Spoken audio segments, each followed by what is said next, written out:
ભેગા ના બેહતા હોય પણ મારું દેવનું આવે એટલે એક થઈને આવજો.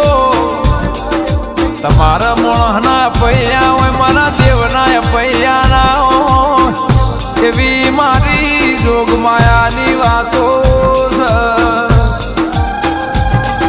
પણ તમે હાચી દેવની ઓળખે રાશિ હશે તો બર બજાર 500ની મેદની વચ્ચે તમારી ઓળખેણ ના હાલવી પડ ભાઈ એવી નોમ ના રાખવું તો આ તો હેતી એની શેતી એવી વાતો છે. મળી તો મળી નક આખું જતું રહે તો હરખઈ આવતી નથી.